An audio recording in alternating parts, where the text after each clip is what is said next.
सुप्रभात विद्यार्थियों। आज हम आपकी पाठ्य पुस्तक वेदिका हिंदी पाठ्यशाला कक्षा 7 का आरंभ करने जा रहे हैं। आपकी पाठ्य पुस्तक का प्रथम पाठ है नदी का रास्ता, ठीक है, जिसके रचयिता हैं श्री बालकृष्ण राव। कौन है जिसके रचयिता? श्री बालकृष्ण राव, ठीक है। किसके रचयिता हैं ये? नदी का रास्ता जो चैप्टर है आपका फर्स्ट चैप्टर, उसके रचयिता कौन है? बालकृष्ण राव, ठीक है।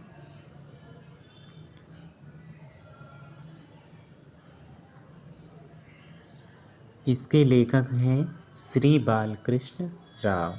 इनका जन्म हुआ था सन 1913 में। कब हुआ था जन्म? 1913 में।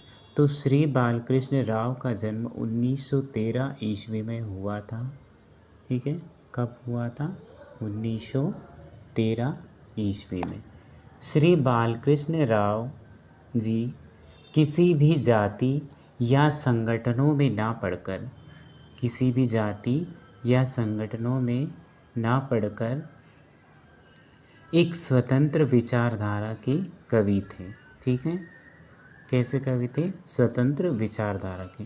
प्रतिभा इनका जन्मजात गुण था, मतलब इनमें टैलेंट बचपन से ही भरा था। और सुरुचि उनका व्यक्तित्व था, ठीक है। उनके अंतःकरण यानी हृदय में भारतीय संस्कृति की धारा प्रवाहित थी। चलिए हम चैप्टर स्टार्ट करते हैं। हमारे चैप्टर का नाम है नदी का रास्ता। क्या है? नदी का रास्ता। तो नदी को रास्ता किसने दिखाया, ठीक है, उसको किसने सिखाया, इस बारे में हम पढ़ेंगे। तो बालकृष्ण राव की एक कविता है ये, जो मेहनत और भाग्य के बीच जो असमंजस होता है उसको ये कविता दर्शाती है, ठीक है। अब इस कविता के बारे में हम पढ़ेंगे। तो पहले इस कविता का जो सारांश है उसको समझे हम, क्या कहना चाह रहा है कवि इस कविता के माध्यम से, ठीक है। तो इस कविता में कवि हमें बताना चाहता है कि जिस प्रकार नदी बहते हुए अपना रास्ता स्वयं बनाती है। कौन बनाती है? नदी। नदी क्या करती है? बहते हुए अपना रास्ता स्वयं बनाती है। ठीक उसी प्रकार से मनुष्य को भी आगे बढ़ते हुए अपने लक्ष्य को प्राप्त करना चाहिए। यानी कि मनुष्य को भी निरंतर आगे बढ़ते हुए अपने लक्ष्य को प्राप्त करना चाहिए, ठीक है।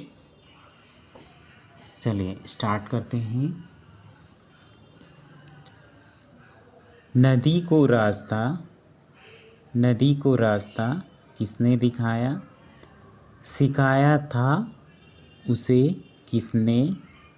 सिखाया था उसे किसने कि अपनी भावना के वेग को उन्मुक्त बहने दे, ठीक है।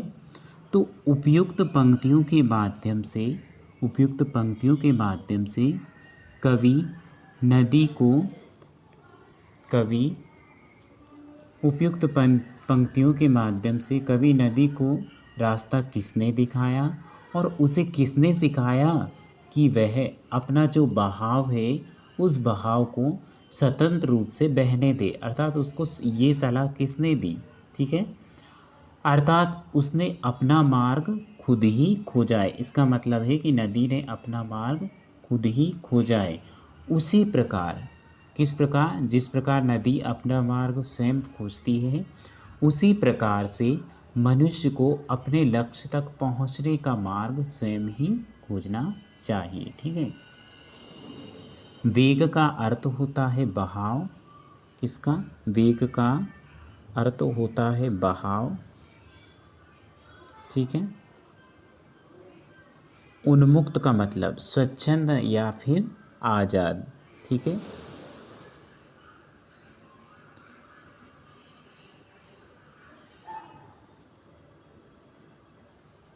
चलिए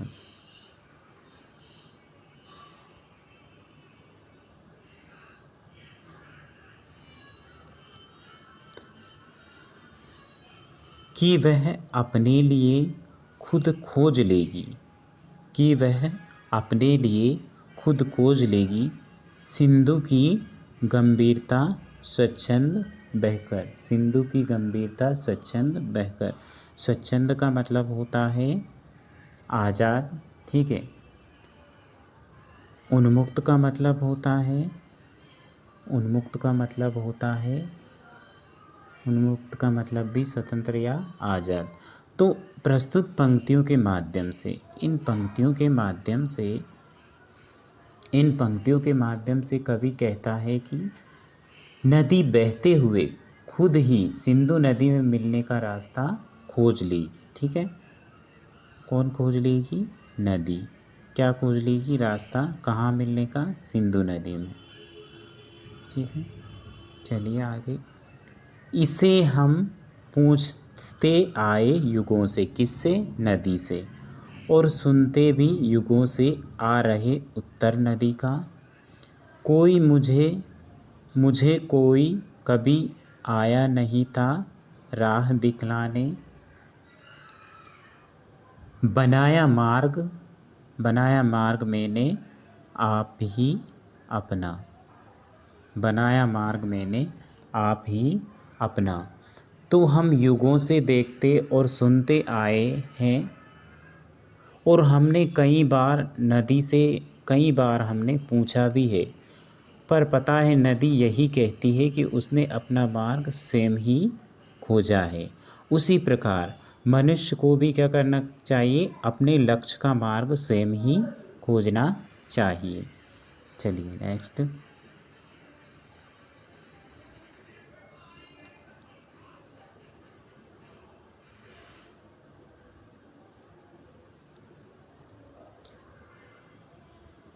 नेक्स्ट है, ढकेला था शिलाओं, शिलाओं का मतलब पत्थरों, पत्थरों को गिरी निर्भीकता से, निर्भीकता का मतलब होता है बिना डरे।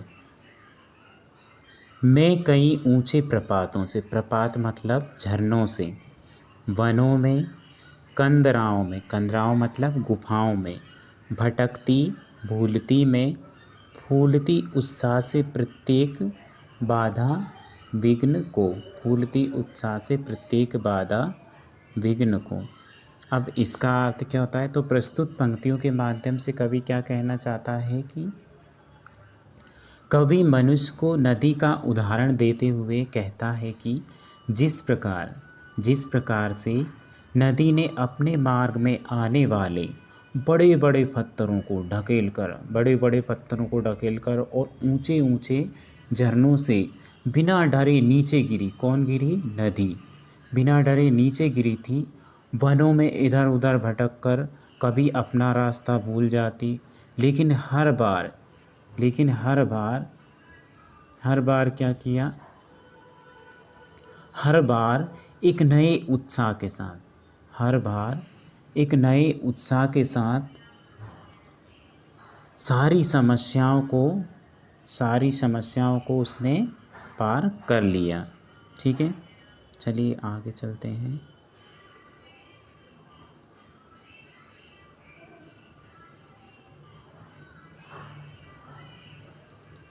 ठोकर लगाकर ठेल कर बढ़ती गई आगे निरंतर, एक तट को दूसरे से दूरतर करती गई।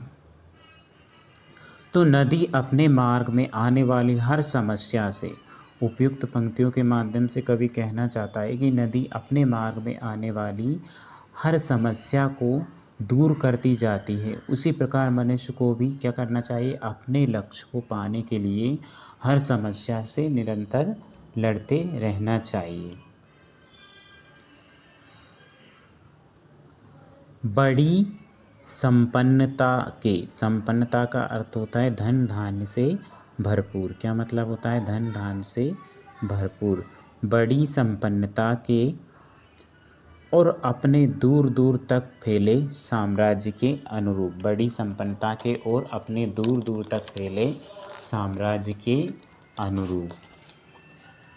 गति को मंद कर, यानी कि उसकी जो चाल है उसी को धीमा कर, पहुँची जहाँ सागर खड़ा था, फैन की माला ली। अब ये फैन, फैन का मतलब फ्रेंड नहीं होता है, ठीक है। क्या मतलब होता है फैन? झाग। झाग क्या मतलब होता है? झाग। तो झाग की माला लिए, झाग की माला लिए कौन खड़ा है? मेरी प्रतीक्षा में कौन खड़ा है? सागर। सागर क्या लिए खड़ा है नदी के लिए? झाग की माला लिए, ठीक है। यानी कि जो सफलता है, सफलता क्या लिए खड़ी होती है हमारे लिए? एक माला लिए, ठीक है।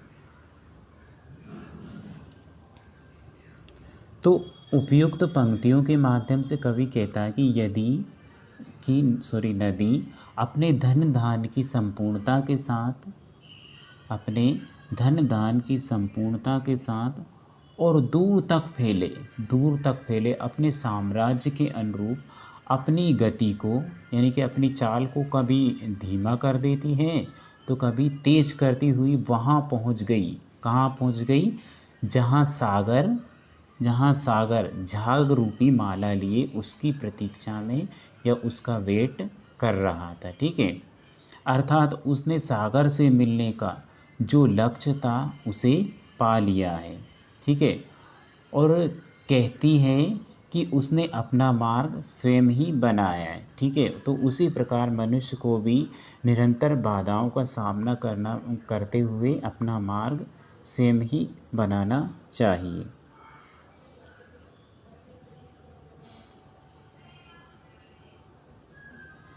यही इतिव्रत मेरा, यही इतिव्रत, इतिव्रत का मतलब होता है पूरी कथा का, ठीक है, पूरी कथा को अंत तक बताना, यानी कि उसकी यही कथा है या फिर ये उसका वाकया है। किसका? नदी का।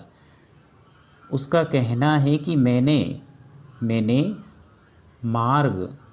मार्ग मैंने आप ही बनाया, यानी कि ये जो रास्ता है ये मैंने खुद ही बनाया है।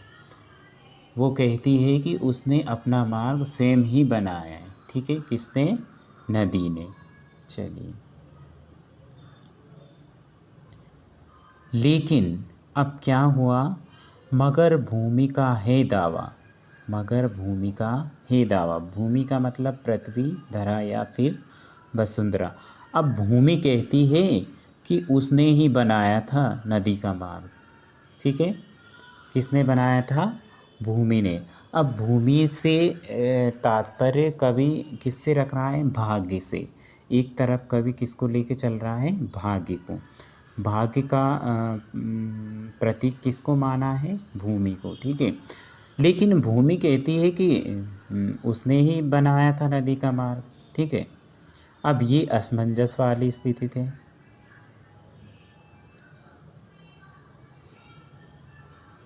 भूमि कहती है कि उसी ने क्या बताया था? नदी को मार्ग बताया था, कि उसी ने बनाया था नदी का मार्ग, उसने ही चलाया था नदी को, फिर उसी ने ही रास्ता बनाकर नदी को क्या किया? चलाया। जहाँ जैसे जिधर चाहा, यानी कि जैसे उसकी इच्छा हुई शिलाएं सामने कर दी। किसने? भूमि ने, यानी कि समस्याएं सामने कर दी। मतलब भाग्य ने क्या किया? समस्याएं सामने कर दी। किसके? मनुष्य के। तो ठीक है, नदी के सामने समस्याएं खड़ी कौन कर दी? कौन करता है? शिलाएं, भूमि, ठीक है। चलिए आगे। शिलाएं सामने कर दी। जहाँ वे चाहती थी रास्ता बदले नदी, जहाँ भूमि चाहती थी कि रास्ता नदी बदले और जरा बाएं मुड़े, ठीक है,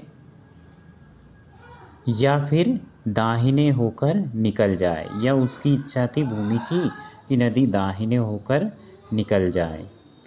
स्वयं नीची हुई। कौन नीची हुई? भूमि, ठीक है। स्वयं नीची हुई गति में नदी के वेग लाने के लिए, बहाव लाने के लिए, यानी कि नदी में बहाव लाने के लिए क्या हुई? फिर भूमि समतल बनी, यानी कि सामान्य हो गई। जहाँ चाहा उसकी चाल धीमी हो, जहाँ उसने सोचा कि नदी की चाल धीमी करना है तो वहाँ पे राह बनाती राह। गति को, उसकी चाल को तीव्र यानी कि तेज अथवा मंद यानी कि धीमा करती जंगलों में और नगरों में नदी को नचाती है। ठीक है। लो गई भोली नदी को, ले गई भोली नदी को भूमि सागर तक। कौन ले गई? भूमि। किसको ले गई? नदी को। कहाँ तक? सागर तक। ठीक है। किधर है सत्य? अब इसमें सत्य क्या है ये आपको ढूंढना है। कैसे? मन के वेग ने, किसने? मन के वेग ने परिवेश को अपनी सबलता से झुकाकर, मन का जो वेग है उसने आसपास का जो वातावरण है उसको अपनी ताकत या शक्ति से झुकाकर रास्ता अपना निकाला था। किसने? मन ने। क्या निकाला था? रास्ता। कैसे निकाला था? कि आसपास का जो वातावरण है उसको अपनी ताकत और शक्ति से झुकाकर, ठीक है, जो अपना रास्ता निकाला था। कि मन के वेग को बहना पड़ा था बेबस होकर, या फिर मन के वेग को बहना पड़ा था बेबस, मन के वेग को बहना पड़ा था बेबस, जिधर परिवेश ने झुककर स्वयं ही राह दे दी थी। किधर है सत्य? इसमें सत्य कहाँ है? देखिए, या भाग्य ने राह दी या फिर कर्म ने। बात यहीं आके पहुँच रही है कि इसमें कौन श्रेष्ठ है, कर्म श्रेष्ठ है या फिर भाग्य श्रेष्ठ है। ठीक है। तो निश्चित तौर पर आपको ये चैप्टर समझ आया होगा। ठीक है। अब इस चैप्टर को हम बहुत ही सुरीले अंदाज में, हम आपको इस चैप्टर को बहुत ही सुरीले अंदाज में सुनाते हैं और दिखाते हैं, जिससे आपको ये जो कविता है ये आसानी से समझ में आ सके। ठीक है। तो चलिए फिर शुरू करते हैं। आनंद लीजिए आप। ठीक है।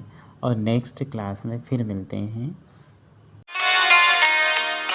नदी को रास्ता किसने दिखाया, सिखाया था उसे किसने, कि अपनी भावना के वेग को उन्मुक्त बहने दे, कि वह अपने लिए खुद खोज लेगी सिंधु की गंभीरता स्वच्छंद बहकर।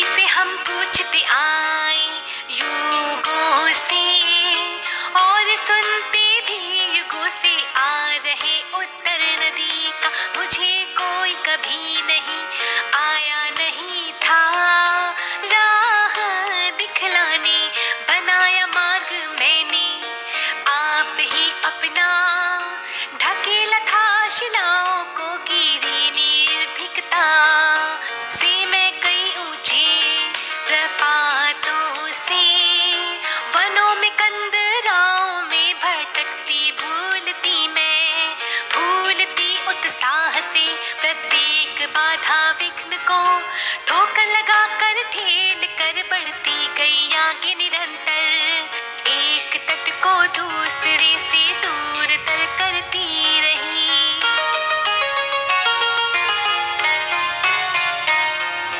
बड़ी संपन्नता के और अपने दूर दूर तक फैले साम्राज्य के अनुरूप गति को मंद कर पहुंची जहाँ सागर खड़ा था, फेन की माला लिए मेरी प्रतीक्षा में, यही इतिवृत्त मेरा मार्ग मैंने आप ही बनाया, मगर भूमिका है दावा कि उसने ही बनाया था, नदी का मार्ग उसने ही चलाया था, नदी को फिर जहाँ जैसे जिधर चाहा शिलाएं सामने कर दी, जहाँ वह चाहती थी रास्ते बदले नदी जरा बाएं मुड़े,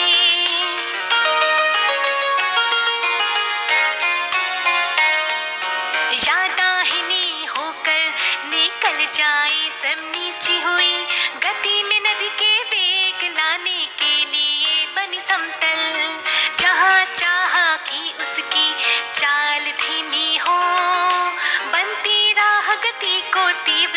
अथवा मंद करती, जंगलों में और नगरों में नचाती ले गई भोली नदी को भूमि सागर तक।